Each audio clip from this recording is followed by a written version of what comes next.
podcast where two bearded film fans watch the best and worst horror movies of all time. My name is Luke Condor with Kate, and I'm joined by my regular co-host, Mr. Ben Errington. How you doing? Are you Uh, surviving I'm in the heat? I'm doing good, but I am very sweaty. Hands are very clammy. Yeah. I feel like I'm just about to go in and out do an exam. My hands are so clammy. The air is very sticky. You find that? It's very sticky. It's dirty heat. This is how I described it earlier. Like sometimes when you go on holiday, like the heat is kind of like, yes, it's pretty damn warm, but it's tolerable. You're on holiday.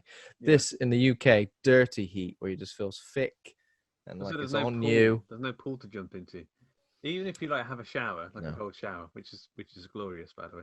You get out and then you instantly sweat and you feel like you've wasted your time and water. Water, exactly. Yeah.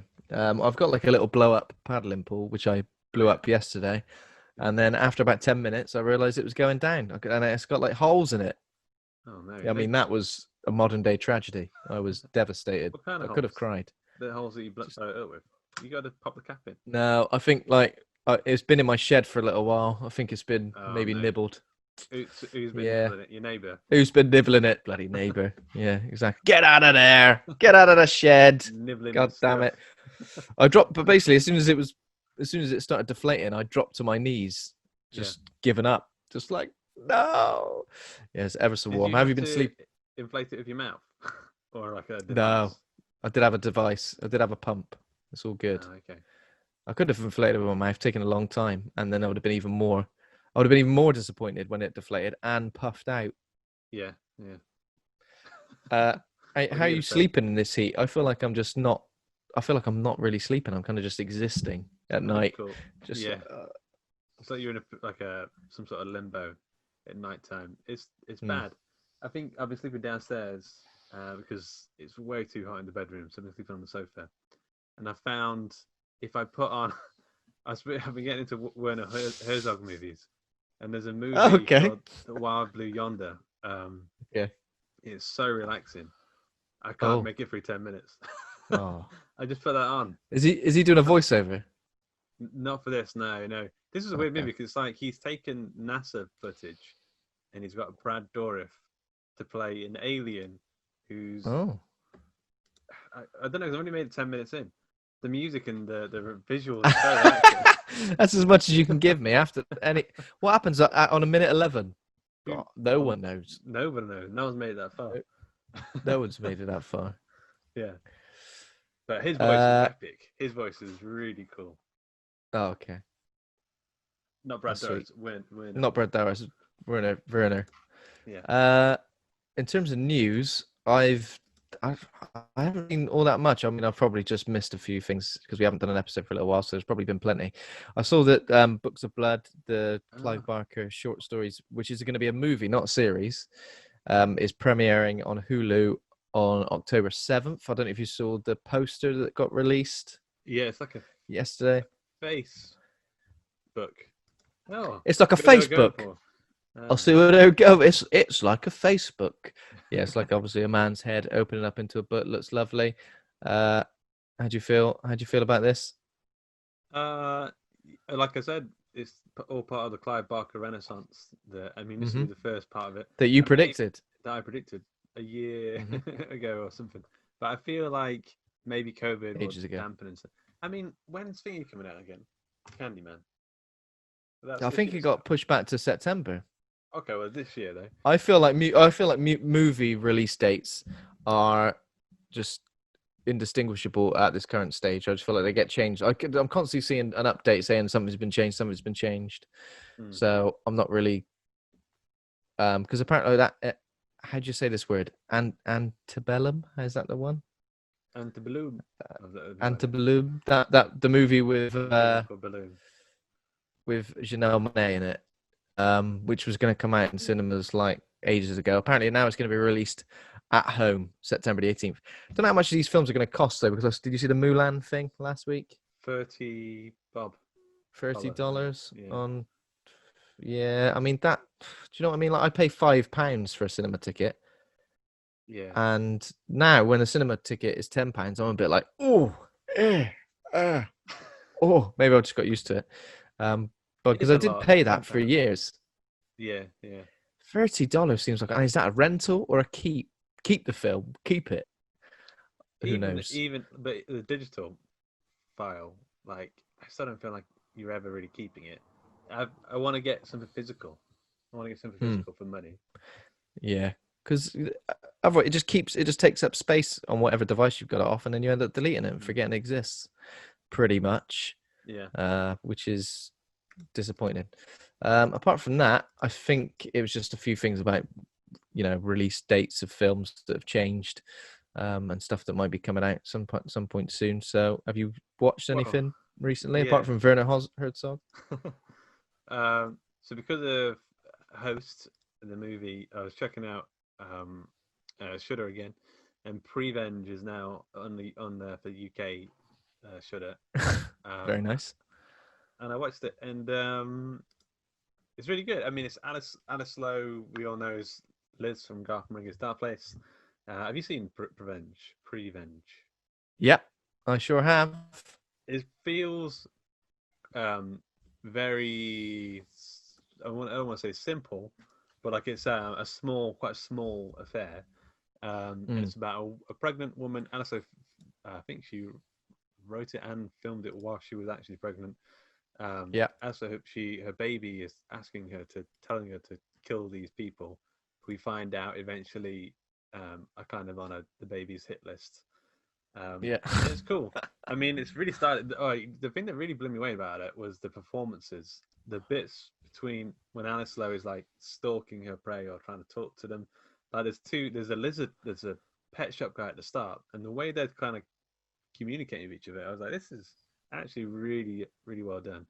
And also Yeah. there's like a disco guy who's like an absolute prick as part of his Okay, character. yeah, yeah, But yeah. I remember the disco guy, yeah. yeah, Tom Davis, isn't it? Is it Tom Davis? Like yeah, the big dude. yeah, The big dude. Big yeah. dude with like big old teeth. Yeah, but Uh they're really good performances. I think the gore gags let it down a little bit. I think she slit a few too many throats. Like it was the same thing. I hmm, think a few times. okay. I would have liked to have seen Wanted something a some bit bigger. variation in the gore. I was checking. I didn't actually review it on Letterboxd, but I saw it in 2017, so Yeah, I don't remember masses about it. But yeah, Alice Lowe's great. She's awesome. And in sort of prep for today as well, I watched the short film Salt with her in it, oh yeah, of which course, yeah, is Rob film, yeah, yeah. which is obviously Rob's film as well. And I So also you watched watched Dawn of Death, yeah. Dawn of Death for the first time as well. Never seen either of those. Don't know why. Obviously, Salt is only 2 minutes long. Dawn of Death's like what, just over 10 minutes. Yeah, So, Dawn of Death they were trying to get made as a feature, which mm, you can kind of see. It's more like a taster reel for a larger movie. it does feel like a taster run. It feels like a great sort of opening 10 minutes of a movie. Like it really establishes that world. It establishes the rules of that world, and it just really leaves you Mm. wanting more in terms of what would be like a really unique feature length, but works absolutely wonderfully as a 10 minute, 10-12 minute short.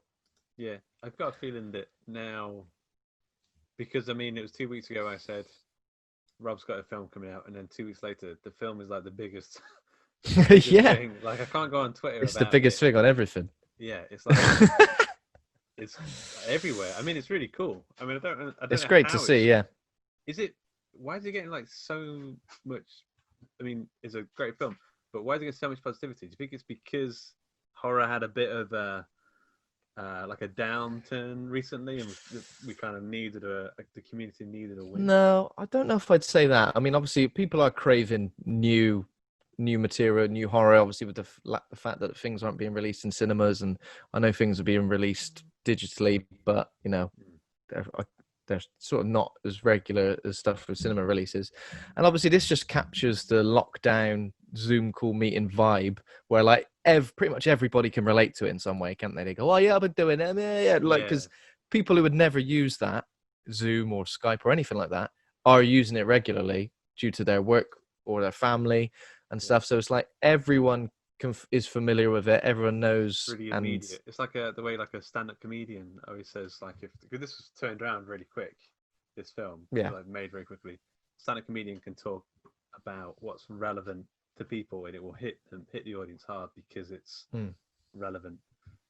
Yeah, and I mean, I've seen it described in a lot of ways. I've seen it described as the Blair Witch Project of 2020, and in a way, yeah, because it does use similar techniques in terms of scares, but also the fact that it feels very real, and it makes use of the technology that's available to it. And yeah, it, as you said just then, it feels really immediate to everyone. Everyone feels really familiar with this as a concept, and it combines a couple of things. Obviously, yes, like Zoom call meetings and chatting with your friends online, but also the familiar sort of scares that we've come to know from paranormal films of recent years.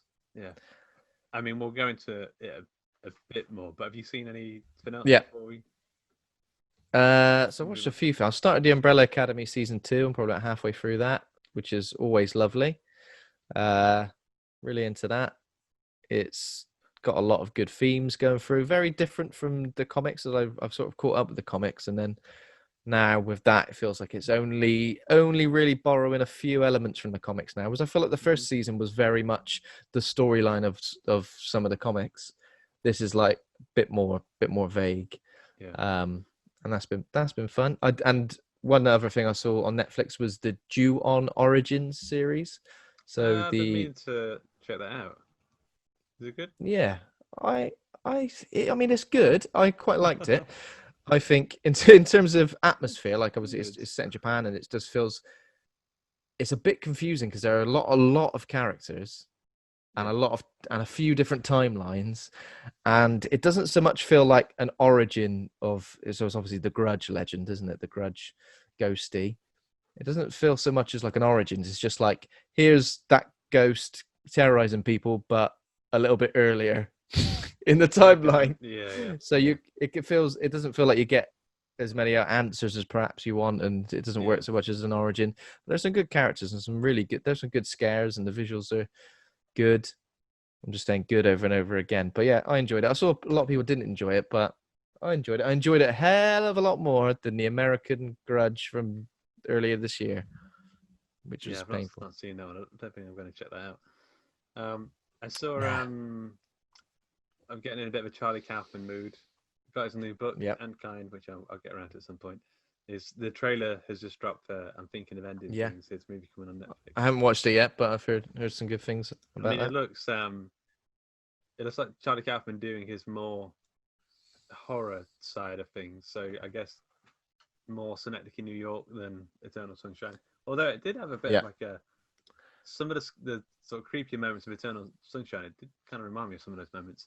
But I watched Anomalisa, which I've never seen before, which isn't a horror movie, but it has got a kind of a creepy dream sequence in it. That's good. I watched I finished. I've not seen Oh, go on, sorry. I've not seen an Anomalisa actually. Is that the one with the weird sort of stop motiony? 3D printed puppets. It was kickstarted. Oh, okay. And it's if you're a Charlie Kaufman fan, then you'll like it. I mean, it's got that whatever the element is that's always kind of present in all of his films. Not the surrealness, but the sort of there's a sort of somber. Yeah. I don't know. There's a certain flavour to Charlie Kaufman movies, and it's completely present. Prawn cocktail. And then I saw. I finally finished my Ben Wheatley director filmography. I've seen everything now. Oh, nice. Happy New Year, Colin Burstead. Oh, okay. Oh, yeah. I've not seen that. Okay. So before that this was Free. Neil Maskell's in that as well, right? Yeah. So Free Fire was his film before this. Yep. And that was a big American production. Lots of name actors: Brie Larson, Army Hammer, Arnold Hammer, whatever his name is. Arnold Hammer, yeah. Arm and Hammer. Yep. Okay. And then Happy New Year, Colin Burstead is a really small film done for the BBC. It's Charles Dance, Neil Maskell, who should be in way more stuff than he is. Neil Maskell is fantastic. And this is now probably my third favourite Weekly film. I don't think some people are going to get along with it, but I really, really enjoyed it. And it's Oh wow. it feels like it could be a prequel to Kill List in some ways. I mean, this could be Oh this could be what happened in where is it, Hamburg, whatever they say. yeah. What happened in Prague? What happened in Prague? Yeah.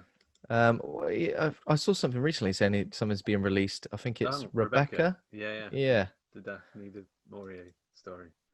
yeah, and I think he's also being linked to directing Tomb Raider 2 as well. Although I don't know how much truth is in that. He's talked about it, so I think it Bit is. mad, isn't it? I think he is going to do it. Oh, he's talked about it. Okay, Yeah. I mean, yeah. I think I've liked pretty much everything he's released. I wasn't too keen on High Rise. I was a bit iffy on that, but everything, even like, I mean, I Failed in England, bizarre, but I enjoyed that.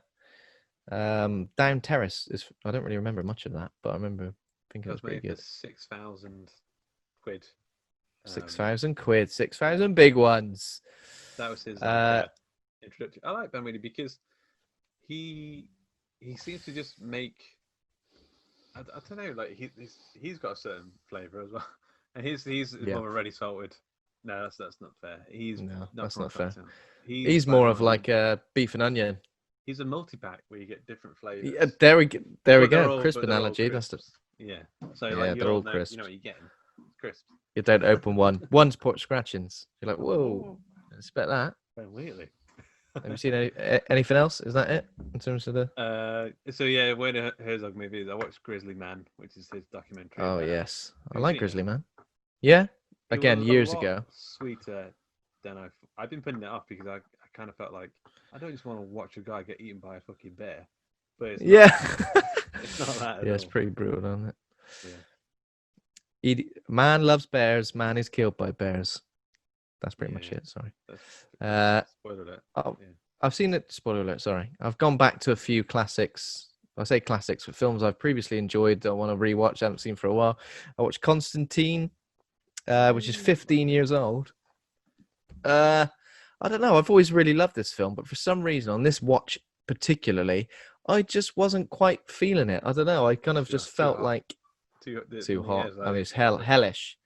I don't know. Something about it was like they've got a lot of good elements. I feel like it needs more Tilda Swinton because she's kind of in two scenes. And the best sequence. Kind of Peter Stormare is the devil guy with the bleeding. Yeah. Oh, definitely. Like bleeding feet, and he is just so odd and just unnerving and just not what you would expect Lucifer to be like. But yeah. So 15 years, and I think the director was recently talking about still wants to make a sequel, and I think there was some sort of Zoom call with Keanu that was them talking about the film recently. I think it was on YouTube. I mean, it's not really watch it. Constantine. That's the only thing is. Yeah, that's true. Yeah. That's true. He doesn't feel quite right for this character. He feels good as a character in that film, but does he feel good as John Constantine? Maybe not so much. And then I also watched Searching, which I'd not seen before. So obviously screen-based movie. Just thought I'd. They call that Screen Life, which is Screen Life. That's the term for those kind of movies now. Okay. Although the problem, I looked it up. I have a vested interest in Screen Life movies. I looked it up, and they said Screen Life movie has to not have any cuts. So it needs to just appear like someone is on a computer in real time. Is that how Searching is? That's not right. No. Searching goes. It's about a girl who goes missing, and it's her dad trying to find her. It takes place over the course of like days. Okay. So there's lots of cuts. But I thought it was pretty inventive in terms of some of the techniques it included to keep everything on the screen. You know, like a vigil being broadcast, like vigil/funeral being broadcast. It's not really a spoiler. And I thought it was a really good thriller with some actually unexpected twists. Sometimes you're a bit like, I saw that coming a mile off, mate. But these twists, I was like, oh. And there's all little clues in a lot of the stuff. Yeah. Like, so you find yourself looking at parts of the screen that maybe your attention shouldn't be drawn to and trying to sort of unpick it. And there are a couple of things I noticed throughout, which is pretty good. And then, I also watched The Truman Show because that's on Netflix. And the attention to detail in that film is unbelievable. Like, it's one of those films I keep noticing new things about every time I watch it, and it's amazing. I love it. Jim Carrey, probably one of his most powerful performances, I think, where you really do feel for him. You really feel for Truman, don't you? And then last night I watched Dredd, which I haven't seen for a few years, and because I saw someone tweet saying, "Yeah, oh yeah, that would be great." Carl Urban's chin takes center stage. Never takes off the helmet. Thank God he doesn't take off the helmet, eh? You should draw little eyes on his chin, and if you watch it upside down. Yeah. There you go. Yeah. Sylvester Stallone takes off his helmet pretty early on, doesn't he, and never puts it back on. Yeah. Well, it's a very heavy helmet. It's very heavy. Heavy on the ears. Right, that was it. That was quite a lot, but it's been 2 weeks, so there we go. He's also got a very big head, so I don't know if it probably fits him properly. Massive head. I tell you, I mean, I also watched Brazil, but Brazil. Oh, man. Brazil. It's a good film. Why not? It's classic. It's just a great Terry Gilliam film. That's another one I've not seen for years. Years and years. I think I rented that when I was like trying to curate my movie lover persona that I try to adopt these days. I think I was pretty young. And I was like, yeah, we'll watch this. And what ending do you remember? Do you remember at the end of the film? I'm trying to remember anything about it. No. Give me an ending and I'll tell you if I remember it. Is there a few different endings, is there? Well, there's like the Terry Gilliam's ending, and then there was the ending that they released initially, like the theatrical one. The theatrical one's a happy ending, where things go well, and then the real ending is the bad one. But as a kid, I remember I only knew of the happy ending, and I remember watching as a teenager, and it was like it's a really kind of a brutal ending. And you're, eh? It's like shell shocked. I remember loving this ending. Yeah, it's quite shell shocked. I definitely need to watch it again because, Terry Gilliam, the man who killed Don Quixote, is out now as well, isn't it? Yeah, I need to watch that as well. Yeah, me too. That was cool. Okay, just a quick shout out to a certain Troy Bursch who messaged me the other day. He likes to listen to the show. He said he was laughing his ass off at the, I think it was the Candyman episode. No, it was the Invisible Man episode. Invisible Man, yeah. Just a quick shout out to Mr. Troy. He had to remind me exactly what we were saying, because obviously the Invisible Man episode was like this was pre-lockdown life. This was like February. Yeah. And he said that apparently we were saying some stuff about the Invisible Man farting while invisible. Correct, that's good stuff. It's great content, mate, isn't it? And I think we also said about sucker punching people, just completely invisible. Boom. I think. Yeah, we would. I think there's some gems in there. I need to listen to that one again. I've not listened to it in a long time. Yeah. And then Hosts, which we watched. Which have you got any information about Hosts? Yes, indeed. So Host is a Shudder original, and it's a 2020 independent found footage horror film directed by Rob Savage and based on a script written by Rob Savage, Gemma Hurley, and Jed Shepherd. This released on Shudder. So you mentioned this, like on the last episode, you were like, my mate's got a film coming out. And I went, oh yeah? And now it's like taken over the film. The internet. It's broken the internet, yeah. The internet's broken. Basically, if anyone tweets anything and it's not about Host, you can't send the tweet. You're like trying. You're like going, I watched this movie last night. No, it's not about Host. But it's been great to see it sort of unfold and like see everybody on socials, like all the actors involved, all the crew seem to be like absolutely blown away by the feedback to it. And it's great to see something like this do so well and to be like just everywhere essentially. Yeah. I Lovely. Think, so it's a short running time, 57 minutes. I think that really works as a concept. Shorter feature films, because the amount of times I feel like a feature film has just like got about 20 minutes too much in there. It's the same with TV shows. TV shows have always had too many episodes and seasons. Then when they started cutting down, I started to feel like they were. I'll be honest. I was skeptical of a shorter running time because I guess it's not something that you really see much of at all. Like sometimes when a film's like an hour and 15 minutes, I go, you what? Feature film? Is that what you say? But that was probably just because that film was naff. I think that was Jonah Hex which I think Right. Yeah. was an hour and 15 minutes long, which was a shit show. Yeah. If I enjoy the film, I'm probably a bit more lenient when it comes to the length. I'll go 56 minutes. That's plenty of time. They squeezed everything in. Yeah. I know what you mean, though. Sometimes films do outstay their welcome, and yeah, TV shows definitely outstay their welcome. It feels like we get a lot of, not just the length of them, but sometimes like the number of episodes. Yeah, that's what I mean. Like the number of episodes, really, when they feel like they're filling out the story with nonsense just to fill it, just to do that. Whereas I feel like this, especially for this film, like it really worked. You have like it's like a Black Mirror episode. You have a bunch of setup, and then you sort of take it to its logical conclusion, and then you're out, and there's no messing, and it just really seems. And then you're out. See you later. My work here is done. All the best. It's currently got 100% on Rotten Tomatoes, which is very cool. It's on 3.5 on Letterboxd, although that might change because that seems to change all the time. 100% on Rotten Tomatoes. That is mad. Like, how many actual films have got 100% on Rotten Tomatoes? I know, like the length of time it's been out probably works in its favor, but at the same time, that's mad, isn't it? Yeah, that's crazy. It's the most popular film on Letterboxd in the world at the moment. 3.4. See, that's cool. This is not just cool for Host, but this is cool for Shudder as well, right? Yeah, I definitely should have had anything as do as well as this. Yeah, and it's great to see. It's and great to see. I've Obviously, tweeting to say I've just subscribed. Subscribed. Yeah. What else can I watch? Yeah, I've seen that. I mean, it's great because obviously a lot of people do just limit themselves to what's on Netflix. Like, how many times have you recommended a film to somebody, and then they've gone, "Is it on Netflix?" And you've gone, "I don't think so." And they've gone, "Well, I was probably never gonna watch that then." So it's great to think that some people will branch out, especially to like, it's great for the horror world, the fact that it's a horror only streaming service and it's got loads of cool stuff on it. I've seen people posting their like top 10 Shudder lists. Do that. Yeah. That would be good. Shudder's great.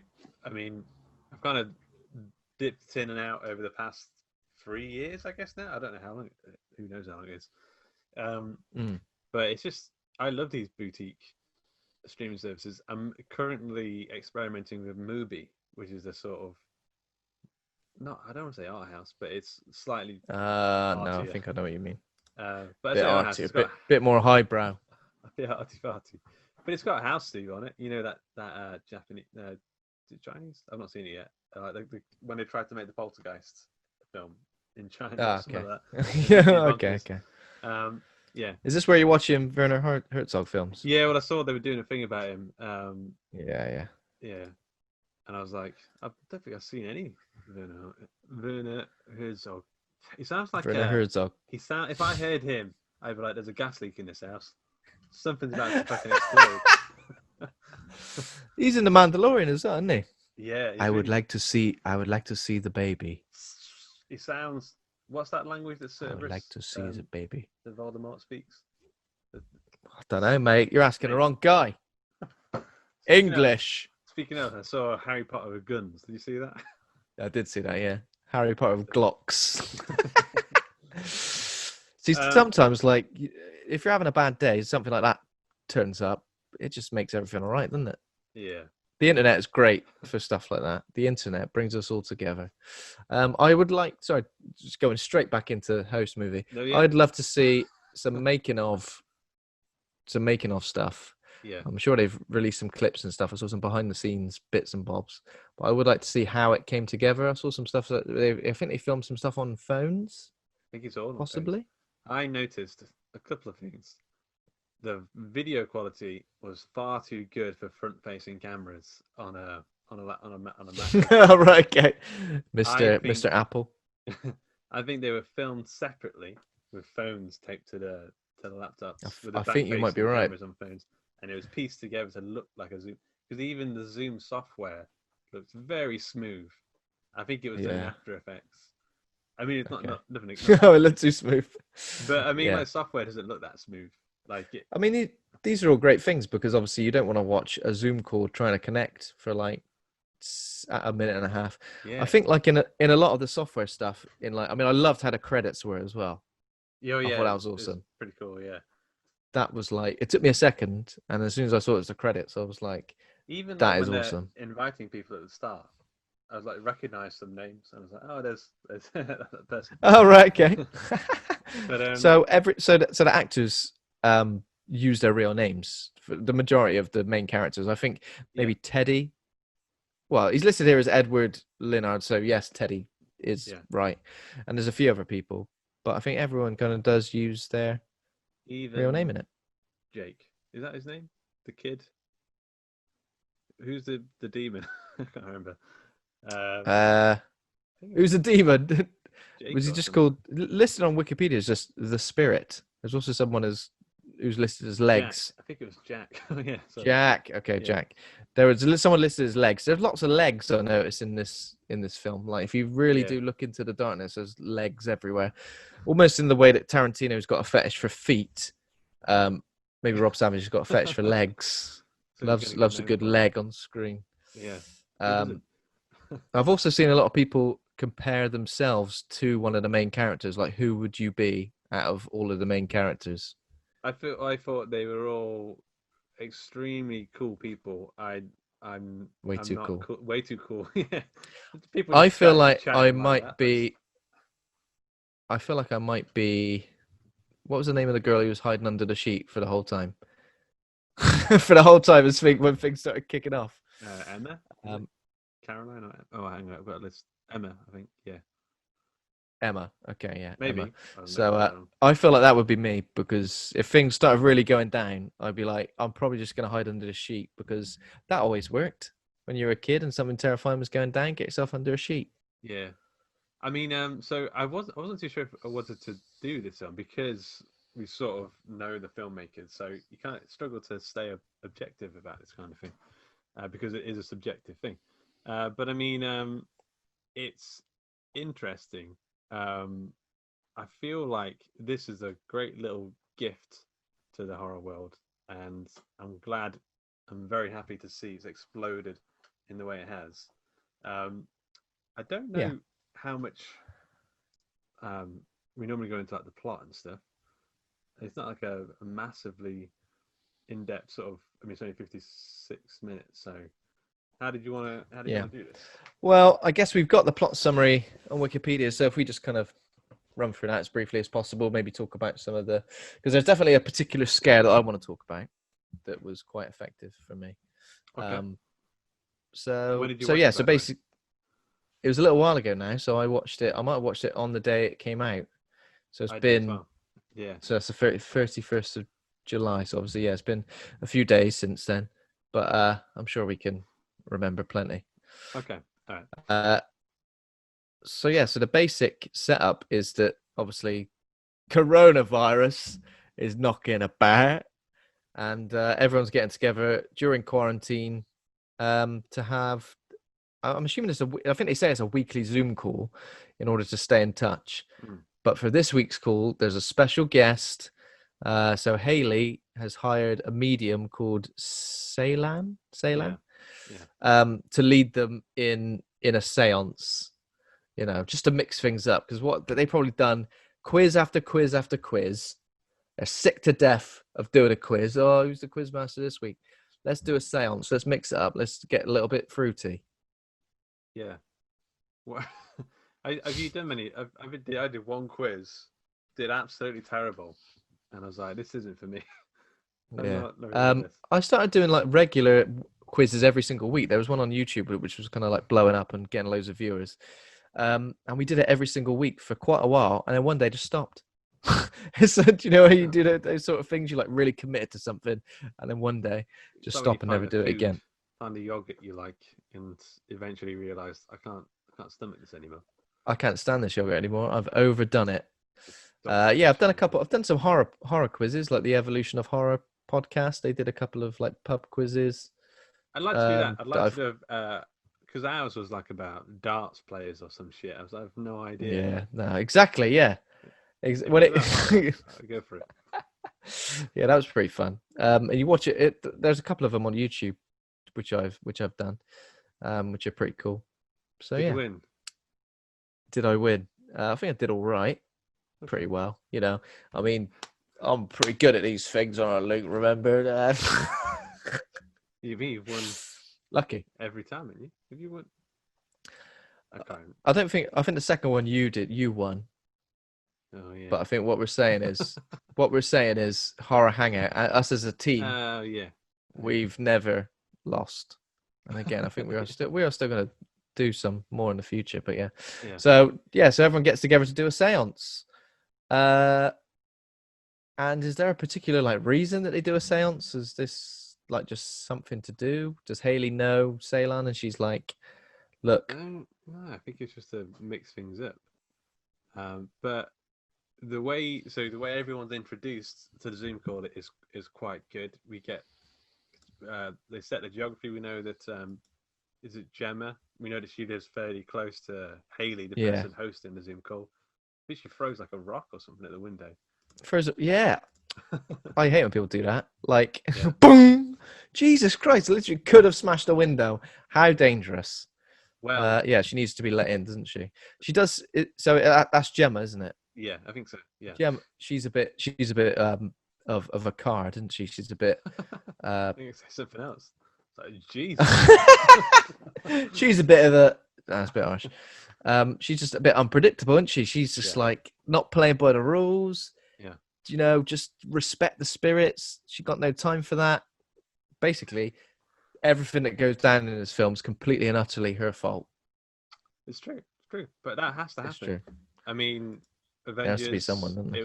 It was Peter Quill's fault for not. Yeah, I guess so. Thing. Yeah. Not for not doing the hand thing. Peter Quill's fault for punching Thanos in the face when he's completely and utterly helpless. Yeah. There we go. You got to blame someone. That's what you're trying to say, Luke, isn't it? You got to blame someone. Someone who's to mess up. Yeah. Someone accountable. No.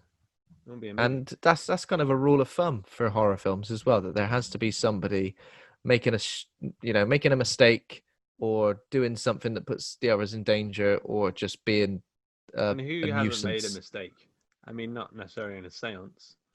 Well, I've never made a mistake, Luke. I've never made a mistake in my life. Well, talk for yourself, mate. Because I'm just over it. I once cooked a full English breakfast and then dropped it on the floor. Jesus Christ! Within seconds, the dogs and the dogs descended. We grew up. I don't know if the listeners know, but we had like 10 dogs at my mum's house. So if you imagine, like Dawn of the Death and all the zombies attack the kid or the death guy at the end. It was like that, but my breakfast. Your breakfast. I think that was what Dawn of the Death was originally based on, with that story you told. I slipped about the breakfast. Red stuff all over me, like rolling around. Yeah. Yeah. You slipped on the scrambled eggs. On an egg. I'm just joking. I make mistakes. I'm just joking. Yeah. I'm just joking, man. I'm just joking. I make mistakes on a daily basis, and to do with food all the time, like overcooking things, undercooking things, forgetting about things that I'm cooking. I do that a lot. I go, I'll quickly respond to this email while I've got that on the go. Man. It wasn't me. It's on fire. So it's always the Invisible Man. Yeah. I think I've done a seance and a ghost has gone to my house. All right, okay. And if you don't believe me, watch Host on Shudder because it's a true story. So who else is there? So Emma. She likes the face filters. So that's the whole thing. Can you do that on Zoom? No idea. No idea. I've never tried it. I'm sure you can. I'm sure it's something you can. Because obviously you can do the background and stuff, can you? Go on. Radina, who has a boyfriend in the house who's chopping up vegetables, and they're like, "Dude, get out of the way!" Have I got the wrong one? No, I think that's right. I was just saying, is that key? Is that key to the thing? He was chopping up some vegetables, right? Yeah. So I think Radina and her boyfriend are together because they're under quarantine, and I think maybe things are a little bit tense. Yeah. A little bit dodgy, aren't they? Which would happen. So I think that's the thematic link with the knife. Yeah. You could cut tension with a knife, and he was cutting a lovely radish with a knife. Radina. So Caroline, who has what do you call it, like a background, a Zoom background that she's filmed of Yeah. herself moving around. Yeah, that's just confusing. Yeah. Is that like to just, when she's on the Zoom call with someone or when she's on a work Zoom call, she just sticks that on and then just goes about her business and just leaves it there? Well, I don't know Zoom. I feel like a lot of people do Zoom, and we were recording this on Zoom. We don't normally, but I feel like a lot of people are like they know Zoom inside and out now, and I've never really had that experience. No. Maybe now, after watching all the horrific events of this film, it can inspire you to be more of a regular Zoom user. Yeah, it was more of a deterrent. Nothing's going to get you behind you because there's literally a wall there. Yeah. Unless that picture frame falls on your head. Could happen. Whereas me, there's like a whole room behind me. Someone could like hide behind the sofa. There's also no doors in here. There's like the garage door, but it's very loud when you open it. So I don't know. Why do you think I spent so much time in here? Because I'm very scared. You're very scared of what could happen out there in the outside world. There's a pandemic outside the door, knocking to come in. You put yourself at in the line of danger when you wear a VR headset. People, dogs, cats, they're always sort of creeping up on you, tripping you up. Yeah, exactly. Yeah, breaking your legs. So, there's also Teddy, who is this very charming guy, bombastic. So he's like living in. So he's staying with his girlfriend's parents. Is that right? Yeah. Europe or somewhere, or yeah, somewhere, and it's like a lovely, massive house. But they kind of keep talking about his girlfriend Ginny. What did they say? I can't remember. Are they a bit like she's a bit? They don't like her for some reason. They don't really like her just because her name's Ginny. They're like, what's that even short for? Yeah. So yeah, but it's a bit annoying because obviously he gets involved, ready to do the seance essentially, and Ginny's just like, sorry, you can't talk now. Bang, close the laptop. See you later. That's annoying, isn't it? I'd be annoyed by that. If that was me doing it and my partner did that, I'd be like, how dare you? There are rules to respect when someone's on a Zoom call, aren't there? These are more the Zoom rules. I don't know. Zoom. I prefer not to be in the room if someone's on like a Zoom/Skype call. Yeah. I don't want to be in the background. I don't want to be like perpetually in the background, like sipping a drink or something. I don't like that. Yeah, I know what you mean. Like, it feels like it feels like you're in a room, but not aware of. Like you're in this room, and there's like another room. You know what I'm trying to say. Difficult. I know what you're trying to say. We live in a strange world. It's difficult, yeah. I don't like it. We do live in a strange world. Yeah, exactly. Where ghosts can just basically travel through the Zoomosphere straight into your house. So there's a lot of like setting up for later gags, like scare gags. Yeah. I mean, it's all like the lining up dominoes that they're gonna sort of knock over later on. And I just realized then when we said like Gemma nearly broke the window, I was like, oh, that's probably why they did that moment, because it does happen. Did break the window, yeah. Yeah.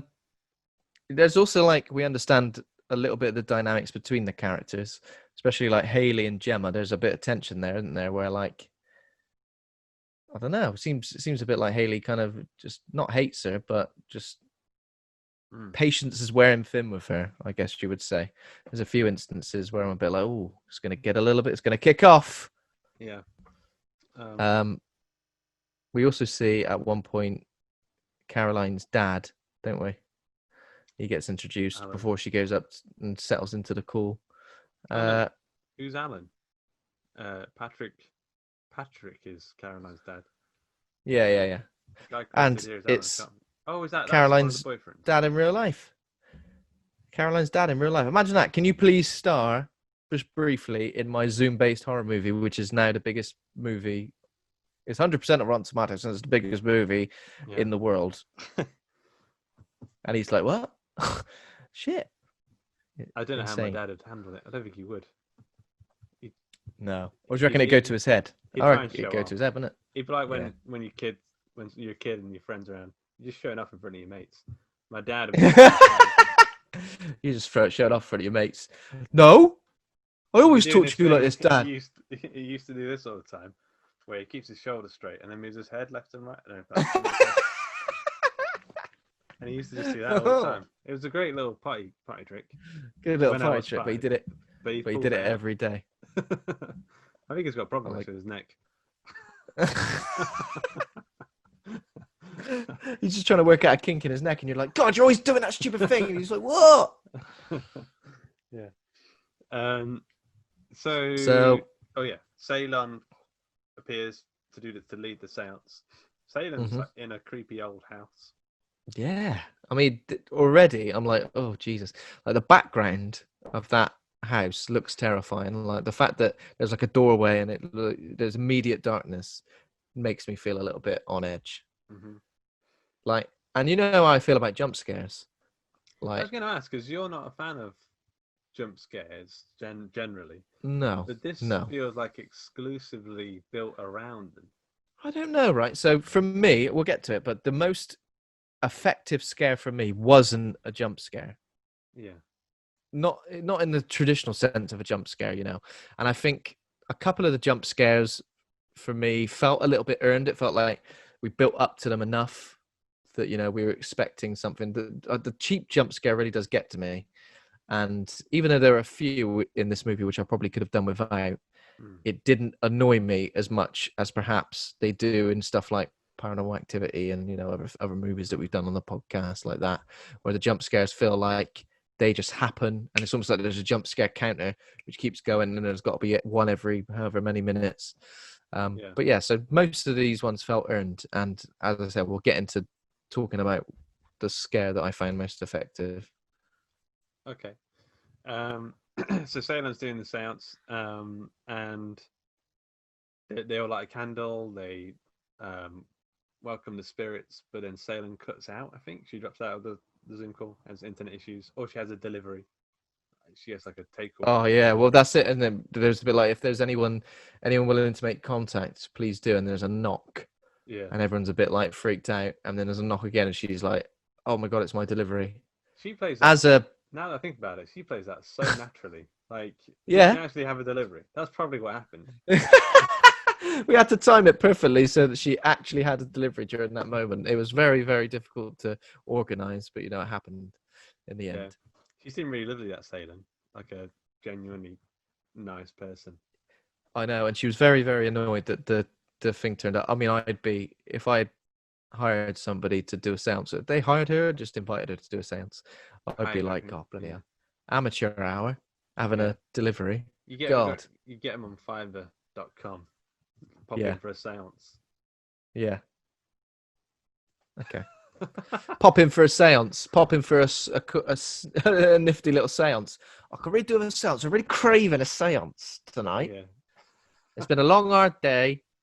I want a seance. Or you're bored and lonely, especially during quarantine, during the coronavirus pandemic. You want a little bit of company. Why not invite an evil spirit into your house? Into your ass. Into your ass. So Hayley gets caught from Ceylon, and she says, I think stuff started happening now, isn't it? There's been some creepy noises. Well, this is where Gemma pulls a fast one. Yeah. So basically she says, like, everyone's like, is there anyone in particular that you'd like to talk to? Is there anyone like a name that comes to mind or something? And Gemma says there was this guy called Jack who committed suicide at school. And so if they progress with that for a little while, and obviously a little bit later, I think when Ceylon goes, when she goes to get a delivery or whatever, and she cuts out, Gemma says it was a lie. It was a big fat lie. She said nothing was happening. She was getting bored. Let's just say, you know, it was Jack. And everyone's kind of annoyed, especially, well, not annoyed, but Hayley is annoyed because she's like, I told you guys to take this seriously. Don't take the piss. And you're already taking the piss. You've already angered the evil spirits, is what we soon find out. And I think Ceylon calls. And no, I think some random, strange bits and bobs start happening, don't they? Pretty much immediately. I think Hayley's chair gets pulled across the room, or there's like some little bits like that. Yeah. Like little spooky, non-violent spooks start. Non-violent spooks, just a little tickle, like a little flick of the ear. Oh, ow, Jesus Christ! Yeah. Taps someone on the right shoulder, and then they turn to look, and they're on the left shoulder. Wet willy, That's a ghoulish classic wet one. willy. A ghoulish wet. I mean, of all of those playful scares, Wet Willy would be the most unpleasant to receive. You wouldn't know if it was a finger. You wouldn't know if it was a finger. You wouldn't. I mean, Yeah. I don't know. I don't know if my ears are sensitive enough to be able to identify the thing going in. Hang on a minute. That's a finger. That's a little finger. That's the index finger. That's a thumb. To be fair, though, I mean, even little playful scares, I don't want to experience them either. I don't want horrible scares, but I don't want playful scares either, because that's how they want to get in with you, don't they? That's how Poltergeist started, if you remember. Oh, stacking the chairs up. Oh, isn't that funny? What's going on? This is amusing. Next minute, or something across the floor. Yeah. And everyone's having a right laugh until suddenly Carol Ann's stuck. Until your kid's stuck in a bloody TV. Yeah. No, it never feels good, does it? And I think Salem calls up. Yeah. Yeah, go on. Well, I was going to say in this one that the ghosts or whatever, there's a few light spooks. Salem calls, and she says, "Is anything happening?" And they're like, "Yeah, some stuff." Oh, well, that's when Salem still believes that Jack is a real person. So she's like, "We just need to tell him to go away now, or something. We just need to." Yeah. But then she's like, "No, it's really awkward. This is awkward, Salem. Jack isn't real."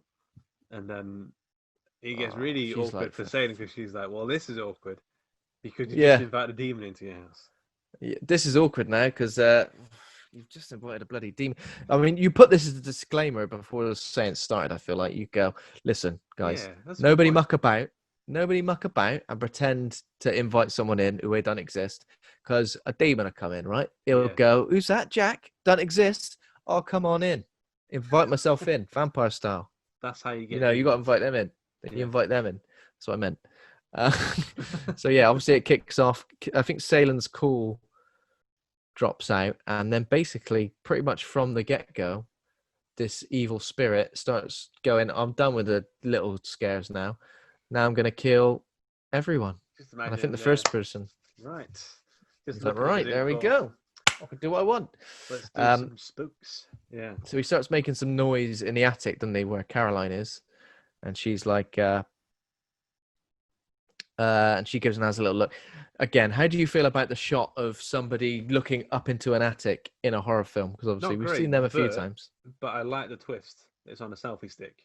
Like she grabs a selfie stick. Oh yeah, she went and grabbed a selfie. Nice, it feels like something that you might do if you had a selfie stick instead of sticking your head up there. Because we kind of know what to expect when it comes to sticking your head in. No one's ever stuck their head in an attic when they think there's some sort of ghostly spirit up there, and they've gone, "Oh, actually, there's nothing up there. It's fine. There was nothing up there, and nothing happened." There's always something ready to come and get you. Sold me a Lego. Hang on a minute. Where's the bloody duplex? There's a ghost over there. He's screaming at the missing toys. Oh, there's a ghost over there, and he's built all your Lego in the corner. He's like that. He's going, "Got any more? Got any more? Complete it, mate. Complete it, mate." Yeah. And then there's a bit of a confusing moment for everybody else, because they see Caroline's Zoom call background repeating. Oh yeah, that's a cool little moment. Like when you realise, because they're trying to talk to her, and they realise that it's not Caroline, you bastard.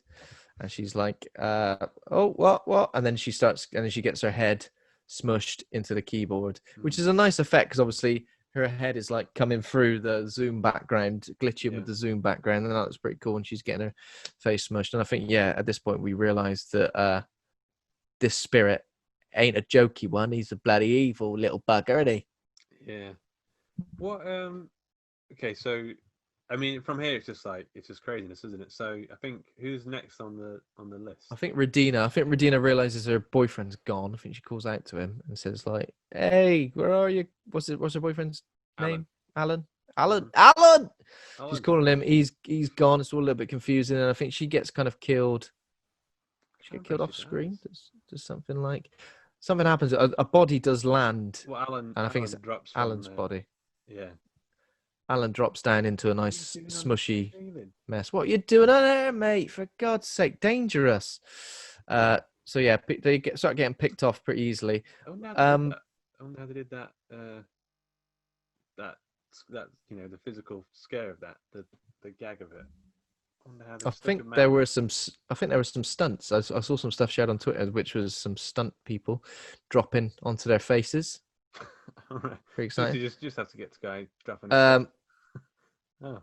yeah, and I think Haley and Gemma start arguing at this point. So obviously the tensions that were evident between them before, even though they lived next door to each other, they Mm. bloody hate each other. Sick of it. Sick of hearing each other first thing in the morning playing TLC really loud. Yeah. Wow, I will go chasing a bloody waterfall. God, fuck it hell. Yeah, so they're sort of losing their temper with each other, and then that's when Haley gets sort of like yanked off screen, and then she goes into her flat with the laptop in one hand. As your So little, that's that. I mean, I saw this film come under fire a little bit for that. The whole thing in these kind of films where someone takes their phone or their laptop or their camera in most found footage films. Why would they do yeah, that? Why would they take it with you? you just leave it. Yeah, and I guess like these are things that you kind of need to find a way around somehow. It's not always easy, and it doesn't. But I don't think it took me out of the moment too much. No, I mean, I'll be I honest. didn't feel. I was pretty tense throughout this entire film. Like it didn't. Yeah. At no point did So I lose the flow of it. what have we seen the Polaroid being used to light up a room in before? I've definitely seen that before in something. Polaroid camera being used as a. I've definitely seen something. Yeah, Maybe it's like there's the what's film. that Japan? Yeah, there's the Japanese one. When Yeah. there's a bloody woman standing on my neck. There's that like Get off! Oh God, my shoulders are aching. Take a photo. There's a woman. Woman standing on your shoulders. You sleep, buddy. There's a woman standing on top of my head. 80-pound woman stood on my neck. Nah, you got mental. Take a photo with this Polaroid to see if it's there. Take a photo. Oh, there's a woman curled up in a ball on my shoulder. Just there. What? Yeah. So I mean, that's effective, obviously, because you're just constantly waiting for that next. You know, you're waiting to see something revealed in the gloom because it's pretty much darkness, and suddenly, yeah. So we see legs, don't we? We see legs. Oh yeah. There's saw a moment where someone's hanging because the spirit Jack. The story Gemma made up was that he hung himself. I'm pretty sure I saw the demon hanging. So does that mean like whatever story she would have made up, that would have materialized in demon form? So she could have gone, oh, I'll tell you what, there's this guy called Jack and he died. He had a terrible skateboarding accident. And then when he materializes, he's just doing skateboard tricks around the room. Kick flips, ollies, everything. That's how it works with demons. They're ever so silly. Yeah. You just hear grinding somewhere in your house. Oh, not again. Oh, not again. Oh, God. You can hear the Tony Hawk 2 soundtrack blaring somewhere. You're like, oh, for fuck's sake. Here's a banger. Yeah. So not long after this, so Gemma pretty much goes to try and save Haley. As you said, she smashed her, puts her mask on, puts her coronavirus mask on. So she's still, even though, some people can't adhere to the social distancing and keeping a mask over to go in a shop. She's doing it when her life's in danger and she thinks her friend's life's in danger. Better put the bloody mask on. Even if I save you, you're going to stay 2 meters away. There's Teddy as well. Oh no, I think there's Emma. Oh no, Emma's a bit drunk. Teddy returns because he got kicked off school. So Teddy does return sort of in the midst of everything kind of happening, kicking off. And so at this point, Emma is... So I just got to talk about one bit with Emma. So Emma is hidden pretty much underneath a blanket for a lot of this while this is happening because obviously supernatural, scary bits are happening in her flat. But because she uses the like filters on her face, she does a bit where she takes a laptop with her into the living room and there's like this weird sort of like made up, doesn't look like a clown, but almost like a heavily made up floating. And we've all kind of seen that when we've tried to use a filter, it kind of locks onto something next to you and you're a bit like, whoa, what's that? What's that behind me? So again, that's something everyone's familiar with for a little bit. It's a bit freaky, but the filter's like kind of floating in the middle of the room. And again, this was the scare that was most effective for me, is when it kind of just turned towards her like that. That got me, because it wasn't a traditional jump scare in terms of like a massive loud noise, something coming at the screen.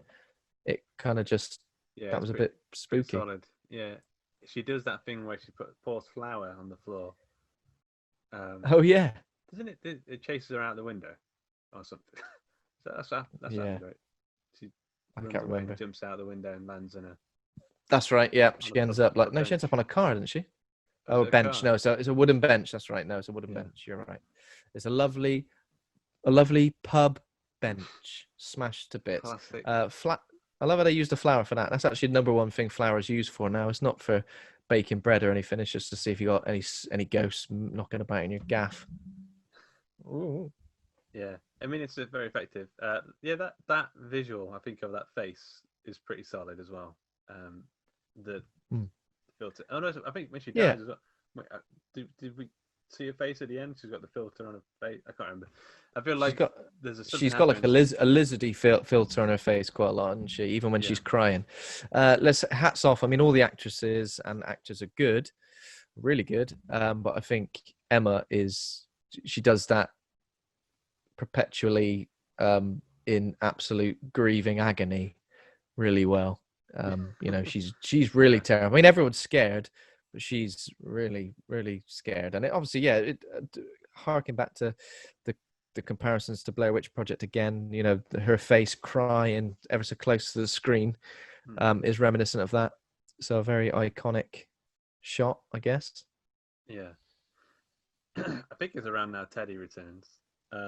Yeah, so Teddy returns. He's it reminds me of that gif from Community when Donald Glover walks back in with pizza and everything's on fire. When he walks back in and he's just like, "Oh my God, what on earth is happening here?" Yeah. Obviously, it takes a while for him to sort of realize that something is genuinely wrong because he thinks everyone's pissing about, which it would. Yeah. He comes in with that little puppet first, doesn't he? Yeah. I think the lights pop in his house. So he's like, "Oh, my lights have popped," and then my lights have popped. He goes outside and his girlfriend's like floating above the swimming pool, isn't she? Yeah, and then the neck snaps and she drops into the pool. That's a cool moment. That was really good. Yeah. The most effective death for me in the film is his death. He looks horrific, man. Falls on he goes into a barn or something. He falls on the floor and then the flames kind of catch him. But it looks so real. Like the way the flames sort of catch onto his skin. Exactly. It looked legit. And the camera stays on him. Like he doesn't like cut away or anything. Really, really cool. It does look legit. I don't know how they achieved that effect. I mean, but sometimes when you see someone catching on fire and it's obviously CGI, it doesn't look so great. So I wonder how they achieved it, whether it was practicals or what, but it looked really good. I was hot under the collar while watching it. Oh God, put it out. And then we're kind of moving towards the finale now. So Gemma smashes through the window to get inside and climbs inside the house, I guess, into the flat.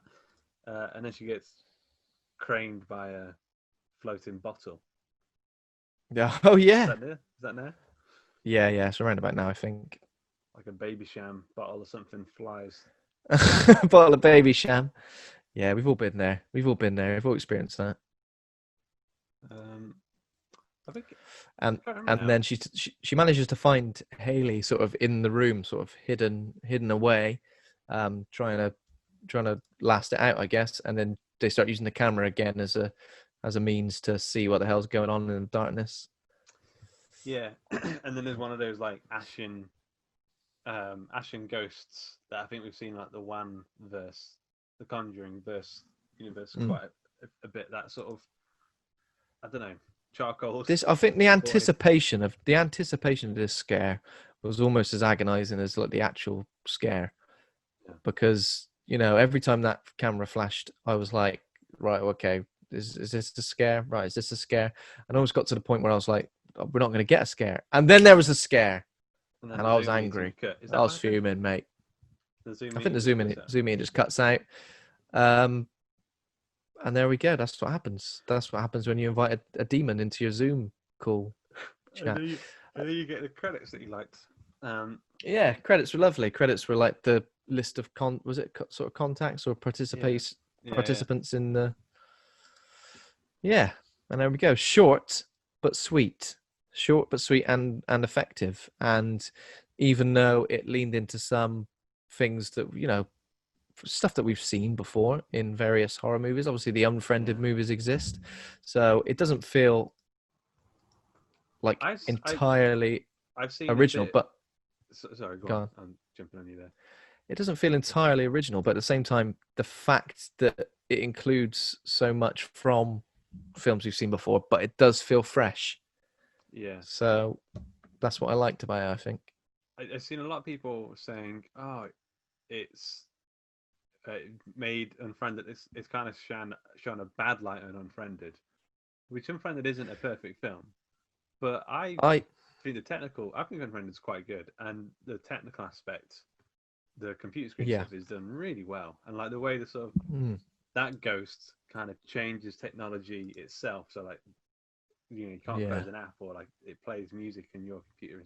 I think that's really quite. It plays music. What does it play? Plays plays Lighthouse Family when you're like, I would never listen to this. Exactly, it ruins you. Embarrassing. Yeah, ruins your reputation. Comes up live on Spotify.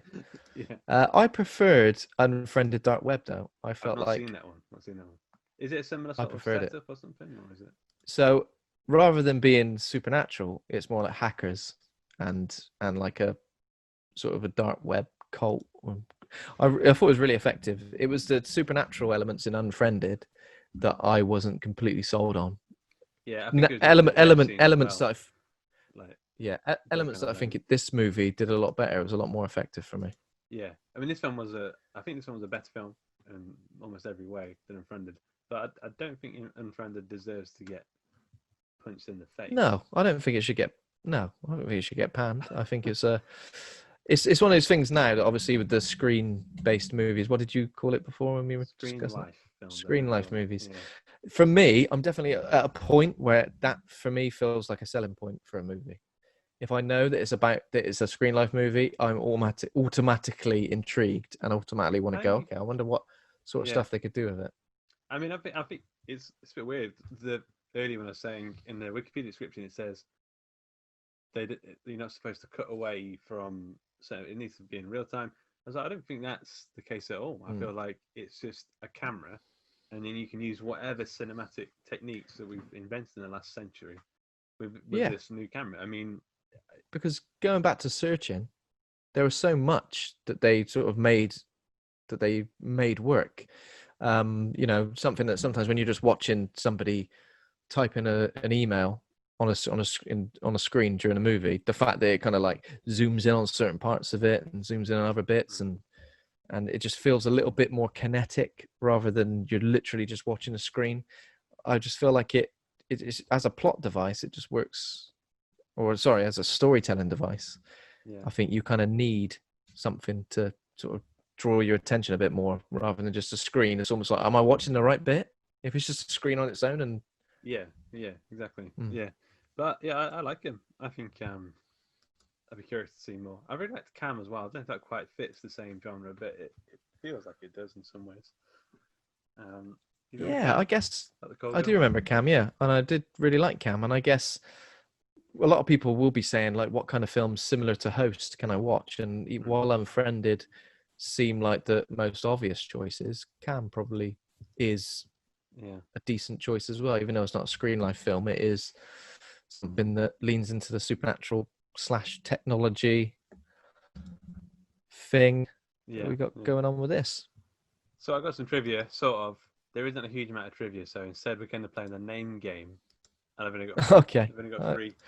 I always like the name game, mate. I always like the name game. Okay, so in the name game, I read you a synopsis for a film that doesn't exist, and the name rhymes with the name of this film that we've just done. So, number one, there's this film coming out. It's about a seance between pen pals, but it goes horribly wrong when somebody doesn't put the correct stamp on the envelope.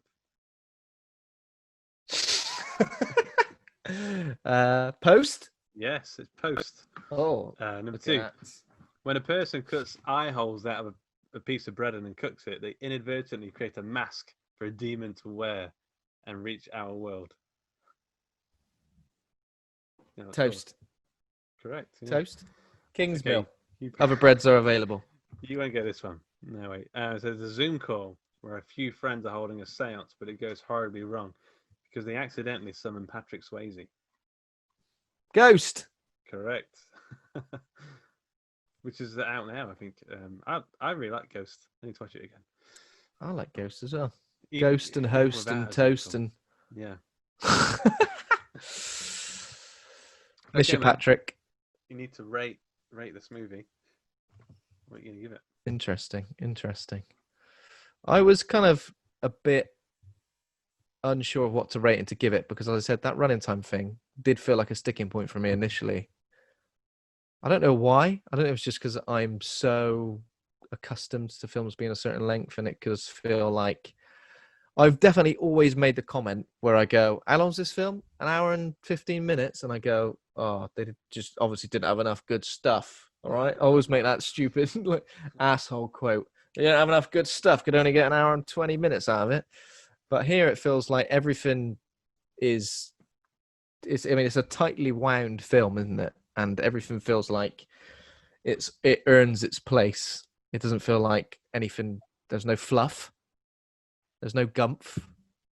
It feels like everything is a very tightly wound, a very slick film. And I find it really effective. And even though it does lean into certain things that I'm not always that keen on, especially in modern horror, because I think I've obviously always made the point in the past about jump scares and how I feel about the way ghosts and paranormal stuff is portrayed in films. I really enjoyed this, and I was genuinely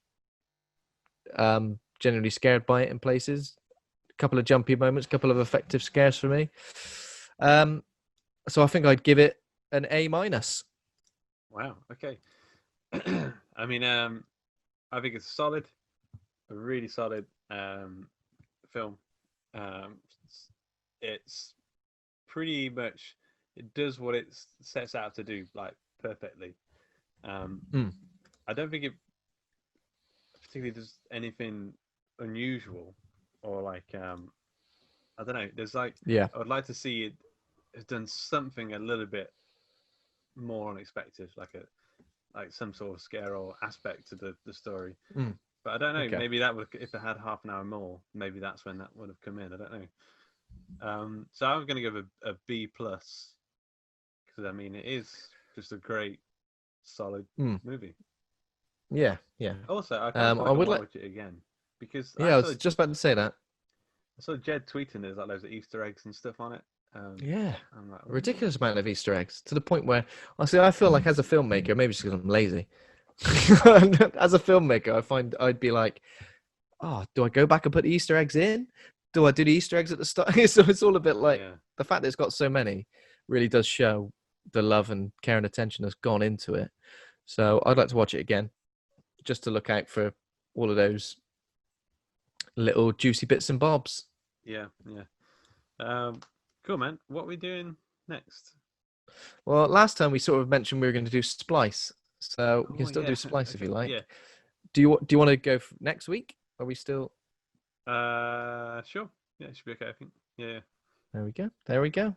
Let me know if not, obviously. But yeah, cool. Sweet. We'll do Splice next. There's a couple more I think we had on a list, so we'll take a look at that and then work out what we're going to do after that. But Splice for next week. Sweet. Thanks for listening. If you enjoyed the episode, you can become a patron over at patreon.com/Hawk and Cleaver. Thanks to Kovac Cowman for our theme music. Thanks to Acast for hosting the show.